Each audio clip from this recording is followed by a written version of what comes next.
ஆண்டவரும் இரட்சகருமாகிய இயேசு கிறிஸ்துவின் நாமத்தினாலே எல்லா தேவனுடைய பிள்ளைகளையும் வாழ்த்துகிறேன், ஆசீர்வதிக்கிறேன். கர்த்தர் நல்லவர். விசேஷமாக காலையில் சபையாக நாங்கள் கூடி கூகுள் மீட்டிலும் மற்றும் ஆலயத்திலும் ஜெபிக்கிறோம். வர முடியாத தூரத்தில் இருக்கிற யூடியூபில் பார்க்கிறவர்களுக்காக கூகுள் மீட்டில் எங்களோடு கூட இணைந்து நீங்கள் ஜெபிக்க முடியும். அதுக்கான டிஸ்கிரிப்ஷனை லிங்க்ல கொடுத்துருக்கிறோம். நீங்கள் வாட்ஸ்அப் ஃபோன் யூஸ் பண்ணுற எல்லாருமே கூகுள் மீட் ஆப்பை டவுன்லோட் பண்ணி எங்களோடு இணைந்து நீங்கள் காலையில் ஜெபிக்க முடியும். அப்படி ஜெபித்து பாருங்கள். ஒவ்வொரு நாள் உங்களுக்கு ஆசீர்வாதமான நாளாக கர்த்தர் ஆரம்பிக்க கிருபை செய்வார். இன்றைய வார்த்தைக்கு நேராக திரும்புவோம். எசேக்கியேல் 37வது அதிகாரம் 14வது வசனம். என் ஆவியை உங்களுக்குள் வைப்பேன், நீங்கள் உயிர் அடைவீர்கள், நான் உங்களை உங்கள் தேசத்தில் வைப்பேன் என்று ஆண்டவர் சொல்கிறார். எசேக்கியேல் chapter 37 verse 14. I will put my spirit in you and you shall live and I will place you in your own land. நான் உங்களை தேசத்தில் வைப்பேன். எப்படி வைப்பேன் என்று ஆண்டவர் சொல்கிறார் என்றால், என் ஆவியை மறுபடியும் உங்களுக்குள் வைக்கும் பொழுது நீங்கள் உயிரடைவீர்கள். எசேக்கியேல் மேல் ஆண்டவருடைய கரம் அமர்ந்தது. எசேக்கியேல் ஒரு தரிசனத்தை பார்க்கிறார். ஆண்டவர் ஆவிக்குள்ளாக்கி அவனை கொண்டு போகும்போது ஒரு பள்ளத்தாக்கு முழுவதும் அங்கே உலர்ந்த எலும்புகள் நிரம்பி இருக்கிறது.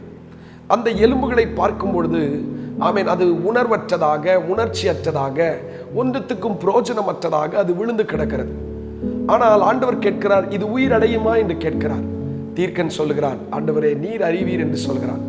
அப்பொழுதுதான் ஆண்டவர் சொல்லுகிறார், நான் என் ஆவியை வைக்கும் பொழுது அவைகள் உயிரடையும். இன்றைக்கு கூட பரிசுத்த ஆவியானுடைய வல்லமையினால் நீங்கள் உயிர் பெற முடியும்.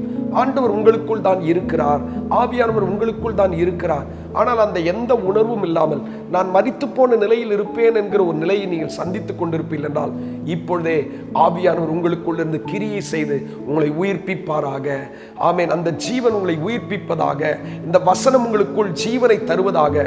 அப்படி நீங்கள் உயிர்ப்பிக்கப்படும் போது எங்கே இருக்க முடியாது என்று சொன்னீர்களோ, எங்கே இந்த இடத்தில் இருக்கவே முடியாது என்று சொல்லி நீங்கள் விட்டு போகலாம் என்கிற எண்ணங்கள் உடையவர்களாக இருப்பீர்கள் என்றால், ஆண்டவர் சொல்கிறார், அதே தேசத்தில் நான் உன்னை வைப்பேன்.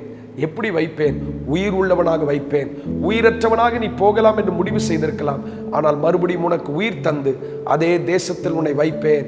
அது ஒரு பெரிய சேனையாய் மாறினது போல நீங்களும் உங்கள் சந்ததியும் ஆசீர்வதிக்கப்பட்ட ஒரு சந்ததியாக, ஒரு சேனையாக மாற ஆண்டவர் கிருபை செய்வார். கர்த்தர் உங்களை ஆசீர்வதிப்பார். ஜெபிக்கலாமா?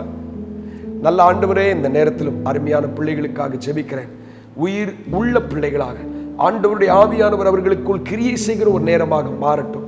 பரிசுத்தாவினுடைய வல்லமையினால் அவர்கள் மறுபடியும் உயிர் பெற்று ஆண்டவர் அதே தேசத்தில், வெட்கப்பட்ட தேசத்தில், இழந்து போன தேசத்தில், கைவிடப்பட்ட தேசத்தில் கர்த்தர் அவர்களை வைத்து வாழ வைப்பீராக. நீர் அவர்களோடு கூட இருக்கிறதுக்காக ஸ்தோத்திரம். இந்த நாளை ஆசீர்வதிக்கிறேன். உடைய நாமம் மகிமைப்படட்டும். இயேசுவின் நாமத்தில் ஜெபிக்கிறோம் பிதாவே, ஆமென். கர்த்தர் உங்களை ஆசீர்வதிப்பார். God bless you.